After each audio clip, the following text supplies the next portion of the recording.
This podcast contains graphic content. Listener caution is recommended.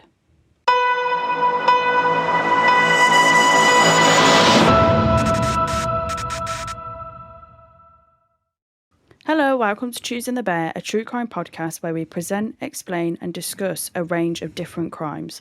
My name is Lois and with me is my co-host / brother, Daniel. Today's episode is on the disappearance of Lars Mittank. So Daniel, I have a question. Do tell. What did you think of the Daredevil trailer? Lois, I was absolutely ecstatic with the trailer. I've been waiting weeks and weeks and weeks for it. I've been counting down, looking at all the little rumours online, the little theories. The streets were talking. The streets were talking and they were telling lies because everything was wrong until, obviously, Marvel posted 7 a.m. PT. And the trailer dropped in. Absolutely loved it. Half it was the leaked trailer already, to be fair, so I'd seen some of it before. But seeing it all in HD, Lois, I was just absolutely, enthralled. I've seen it about 10 times already now. I just keep watching it back and noticing new little things in it. I can't wait. It's my most anticipated, movie, TV show thing this entire year. I genuinely can't wait for March the 4th. I'm very, very excited. Matt Murdock, Charlie Cox's Matt Murdock is my favourite character in the whole MCU. He's just the fucking best. That's wild. Nah, it's not. It is.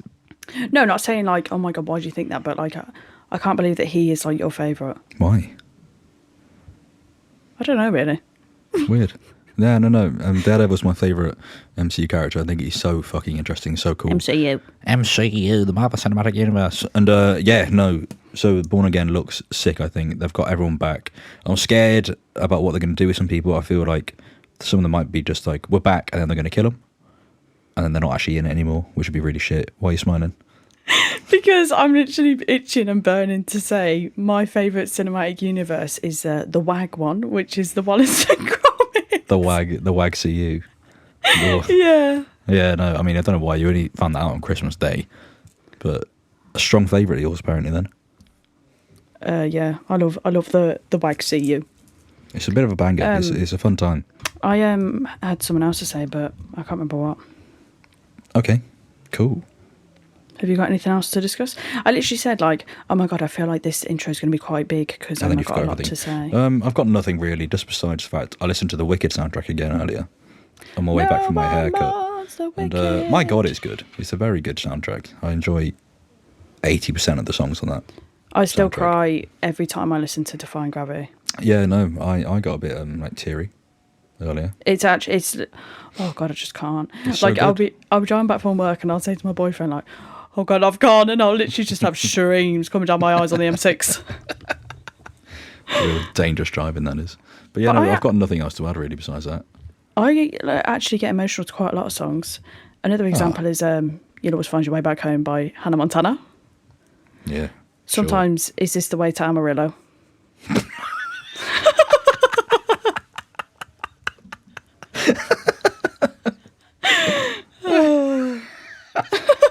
That's so fucking weird. What else? I don't know. Why Amarillo? I don't know. I think it's just because it's like I don't know. I think actually I've got no explanation. I just don't know. Yeah, that's a real weird one to be honest. Yeah. How bizarre. I'm sorry if I'm like constantly moving the mic. I'm not very comf, but shall we begin with today's case? Begin. Which one? We're actually a week ahead because we've already done Mondays, and this is going to be going out the next Monday. We are organised queens. Yeah, Monday the 20th has already been locked and loaded, recorded, edited, ready to go. Mm-hmm. Shit's wild, man. Shit's wild. So we are some organised girlies around here. Absolutely. Because I was even thinking like maybe we should only do one every 2 weeks, but no, we're just going steaming ahead. No, man. Do what we can. And also, when I was editing episode 3, I actually was laughing out loud, like near on verge of tears. When I was editing it, Ben was like, oh my God, that sounds really wrong. I mean, like at a certain bit of what you say is when you say at the end, like, on about your audio in the first 2 episodes, then you go, my audio, quite frankly, it's arse. Yeah. Well, it was, but not anymore because we've got these new great mics. Yeah, but obviously we weren't laughing at anything to do with the case because that one was fucking dark. It was dark, but let's see now what we've got in store this week. So, let us What's that saying? Commence. Pack it up, pack it in, let us begin. Yeah, sure. Get on with it.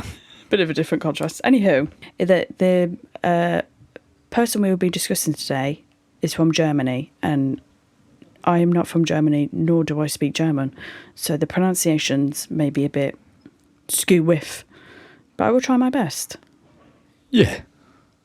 So Lars Joachim Mittank. I'm really unsure how you pronounce that. The look on your face. How's it spelled? Goachim. Gorshim. Why are you saying G? Did you not say G? No, J. J. Joachim. Let's just call him Lars. Lars Mittank was born on the 9th of February 1986 in Marni, Germany. He lived a regular life supporting his local football team, Werder Bremen. I should have asked my boyfriend how to pronounce that, because he would know. He had a great relationship with his parents and a loving girlfriend. His hobbies included fishing, hunting and trapping, so like very not wildlife, like out in the wild, like survival kind of. Yeah, outdoorsy. Yes. Lars worked at Wilhelmshaven power station, which is Germany's largest naval base. So that's cool. Naval base? Yeah. Right.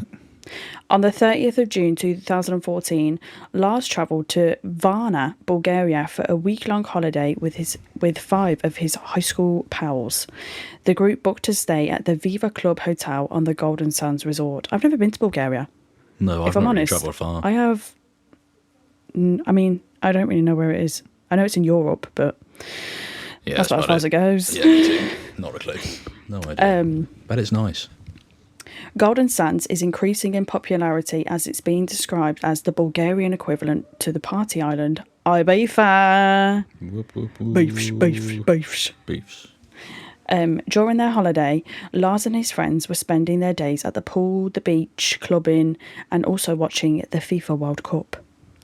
Lars's friend, Paul Roman, said that Lars was, quote, relaxed and he was in a good mood. Another friend, Tim Schult, unsure how you pronounce that last name, noticed that Lars had little appetite and would only have a bowl of soup or a small salad at a time. Other than this, no other abnormal behaviour from Lars was noted until the 5th of July. And they went on the 30th, so like 4 or 5 days later. Yeah. People are like, something's going on. He's acting different. I don't know if I'm talking quiet as well, because these headphones are quite noise cancelling. No, you sound fine. Cool beans. On the 5th of July, Lars got into an altercation with around 4 German tourists who supported Lars's opposing team, Bayern Munich.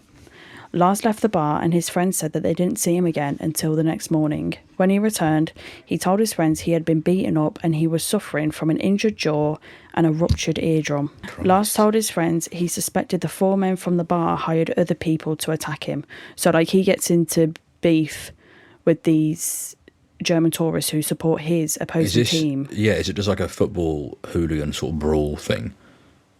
I mean, I don't know.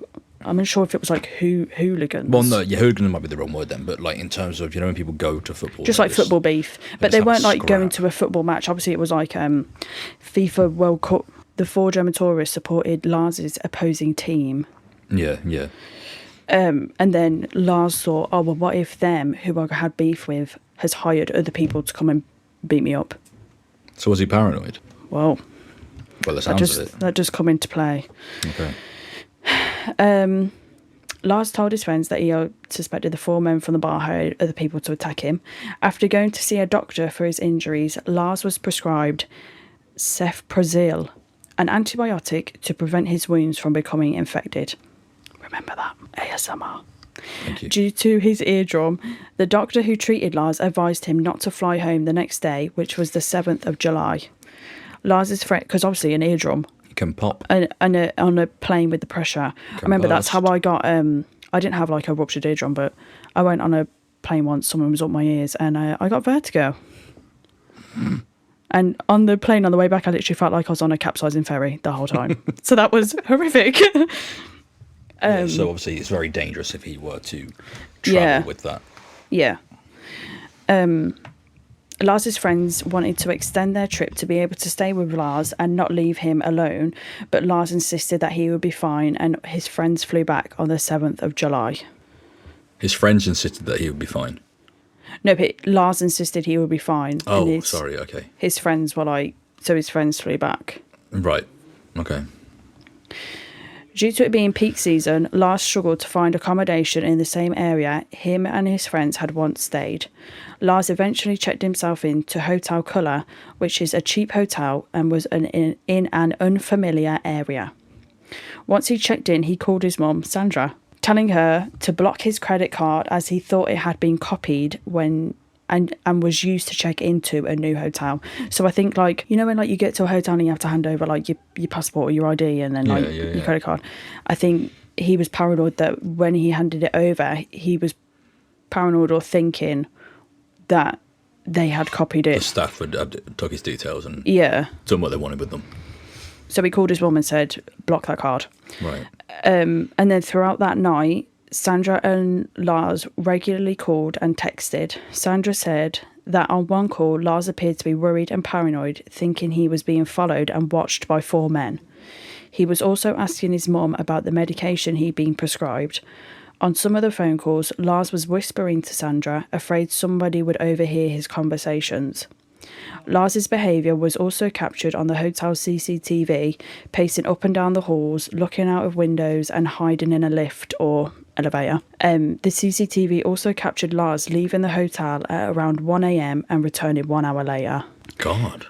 And no one knows, I mean, at least from my research, I could not find why he left the hotel or like what he did or...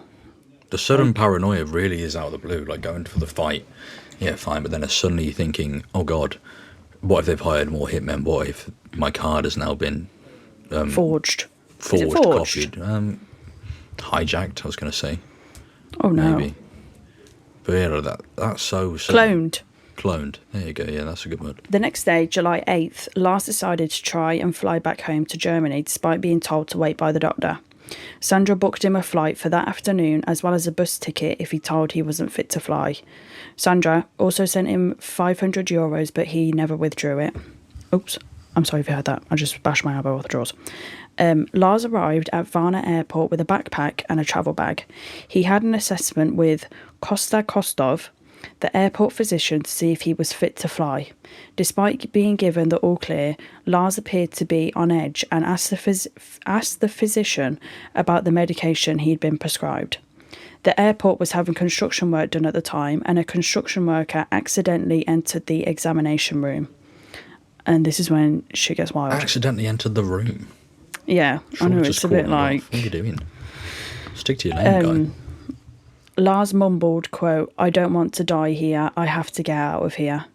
He then jumped out of his seat, ran out of the doctor's office and out of the airport. He left his phone, passport, backpack and travel bag, and CCTV captured Lars frantically running out of the airport, jumping a 2-metre high fence. He then ran towards a large field filled with sunflowers next to the Bulgarian motorway A2, and this was the last sighting of Lars Mittank. Christ. Yeah, it's like, what the fuck? Yes, it's so sudden. The sudden decline in like comfort and the paranoia. So a 2-metre high fence. Yeah. Jesus Christ! It's a wonder what adrenaline can do to the person. But then I also think, like, obviously, like adrenaline, it's like can be or is linked like to fight or flight. So how terrified must he have been to flee? To then jump over a 2-metre high fence. Is this a unsolved case then? Mm-hmm. Wow. Yeah. Shit, man. Lars's mum, Sandra, hired a private investigator after Bulgarian police started an investigation but were unable to find him. Andreas Gutig searched for hospital records for patients with no identification but found nothing. Sandra states that there was no history of mental health issues within the family, but some believe that Lars had latent mental health issues, meaning they were yet to develop or Lars was hiding them. Which, I mean, I hope that's family who was like what's it called? Not spectating. What's the other word? Speculating. Yes, that one. Yeah. Who was because I don't think random people on the internet should be. Oh, maybe he had mental health problems. No, I mean, if he did though, not to like suddenly diagnose him. If he did, it sounds like they started to unearth after that fight. Something must have happened after, because I don't know. It's so. What did he see during that fight with those 4 guys? That football fight. What did he see after that for him to assume they hired more? You know, and like we're following him and yeah. Did he see something which actually had cause for that thought process, or was it just his brain then spiraling? You know. Yeah. Sandra, Lars's mom, and Bulgarian and German doctors said that they suspect Lars suffered from a rare side effect of cefprozil, the antibiotic that he was prescribed. The side effect can cause hallucinations, paranoia, and psychosis. However, according to Kostov, the airport doctor who assessed Lars, said that, quote, he didn't take those antibiotics, he didn't even fill out his prescription. His friends also said that he didn't take the medication as he was worried about the ingredients. Which, I mean, is fair, because obviously medication can come with all sorts of side effects and stuff. But then if he wasn't, I mean, you obviously can still be paranoid, have hallucinations and paranoia without taking anything to trigger that. But what caused them without the medication? I mean, it sounds like he didn't. But obviously, if the doctor said he didn't sign for them, didn't take them, and then his friends are also accounting saying he didn't take these, I'm assuming he didn't take them, you know. Like, why would they all lie about that, you know? In 2015, a year after his disappearance, a truck driver thought he saw Lars hitchhiking in Varna, the 3rd largest city in Bulgaria. In 2019, a German truck driver gave a ride to a hitchhiker who resembled an older version of Lars. The ride was from, oh my God, I'm really sorry, I'm literally about to mispronounce these, Dresden to Schlindo. Dresden is around a 5 to 6 hour drive from Lars's hometown, Marni. Many theories surrounding Lars's well-being and whereabouts have circulated online. Some believe that he suffered a concussion or other head trauma leading to his paranoia, which obviously could have been caused from like the altercation he had with. Other theories suggest he could have been involved with drugs and was murdered by drug dealers, but there's no history of Lars using drugs. Also, I think that's like, I'm not saying it's completely out of the question, but I think it's a bit like, where's your evidence? That's just what she's out of a bag. There's no sort of evidence to show he would have had dealings with drug dealers, but they've gone, what if a drug dealer got to him? And it's not fair to just spout that out. Yeah, because then people, obviously, on the internet will ride that and be like, oh my God, what if it was this? What if he did do that? Yeah, it's not. I don't think it's fair to. What if he was already on edge because of the altercation with the 4 men and potential head trauma had made that worse? What did Lars do in the hour he left the hotel in the middle of the night, and were the men really after him? Sandra still believes that her son is alive and regularly posts on the Find Lars Mittank Facebook page and regularly prints out missing person flyers. That's just so sad. Yeah, no, it's awful. But I mean, by the sounds of it, it sounds like he could still be alive. With them 2 accounts in 2015 and 2019, I think she's got reason to still hold out hope that he could be out there. But then my question is, why hasn't he gone home? If he was a couple hours out, you know, in his years now, he would have been able to get home surely. I mean, you'd assume so. I don't know, obviously, the situation he's in, if he is in any situation at all. But, you know, if he's hitchhiking, why not hitchhike home? It's thought that Lars could be disorientated and suffered from memory loss. Okay, that shut me up big time. That's my point out the window. Fuck, man. Yeah, no, actually, take back everything I said. That wasn't me thinking clearly at all. Yeah, because obviously if he's run off with supposed mental health trauma or problems, he's not going to be in the sanest mind to suddenly be like, I'm going to go home now, I think. I'm going to go back. Yeah, so actually, ignore what I just said. Shit. That is real tough on his mum. I just can't imagine like the absolute despair that she was feeling. And as well, like, I mean, I'm not speaking for like everyone, but I'm the kind of person who will think of every single possibility on earth. Yeah. I think you would, though. I think in that situation, you wouldn't just be like, yeah, we should probably give up then. I think, especially being your son, you know, you're going to want to hold on to the idea that he's alive, then you'll explore every single avenue you can. Yeah. That's just the natural and understandable route to take, I think. Lars Mittank is a white male with blonde hair, around 5'11", 28 years old. I mean, at the time of his disappearance, he was 28. And was 187 pounds, which is around 13 stone when he went missing. In 2024, Lars would have been 38 years old and is obviously, like I just said, thought to be disorientated and possibly suffering from memory loss. Anyone with any information about the disappearance of Lars Mittank is urged to call authorities in Germany on +49 15 77 8300 896. Alternatively, you can email finder _Lars LARS @webde. That's Delta Echo. There you go. See, these sort of things, they always freak me out. There's something about like just the wording of like, and then he was never seen again. Yeah, it's horrifying. It really because I just don't think that that's possible, that no one ever seen him again. Because how is that possible? And where could he have gone? I mean, people could have seen him again, obviously, but like they wouldn't have known it was him. No, yeah. But I don't know, just that very idea of him just sort of one day he went and vanished, and then no one that he knew saw him again. Like, what is he doing? What was he up to? Like, just that idea of him being on his own, I don't know, it sort of fascinates and terrifies me.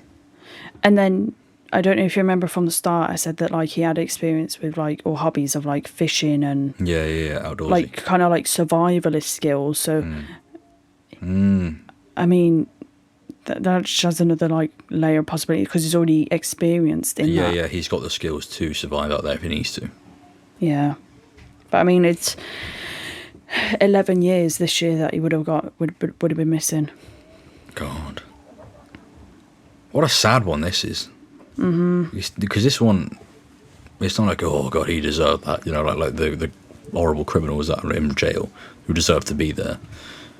This is just a real sad tale of a man who clearly needed help, I think. Yeah. To put it. Yeah. Oh man, that's rough. And then it's also like, possibly none of this could have happened if he didn't have that altercation with the tourists, but then he wouldn't, or like what if he didn't end up with a ruptured eardrum and he was able to fly home. It's all these whole things of what if this didn't happen, what if being the biggest question going, and you can spend hours thinking about that, you know, if I did this, how would that have happened? It just seemed to be that the catalyst for all of this was to fight, and then who knows what happened. Definitely in his head anyway, who knows after that fight what happened to him. Did he actually suffer a head trauma, which then brought out, you know, psychosis, the paranoia, all that sort of thing, or was it really there and it just started to manifest after that fight coincidentally, you know?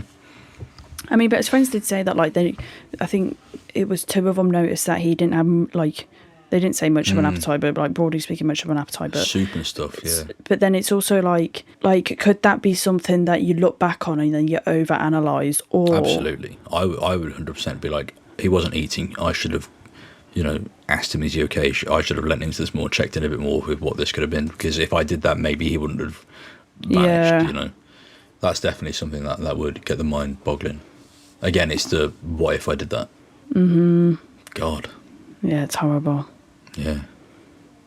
And that's the disappearance of Lars Mittank. And I'm unsure of how to pronounce his middle name because I don't speak German. No, you should probably look that up though for future reference. I know. You need to think look up going translations forward, of these things. I'm going to go on pronunciation.com. That was episode. What number is this? 4. 5. No. 4. Yeah, it's 4. It is 4. This is episode number 4. Or that was episode number 4.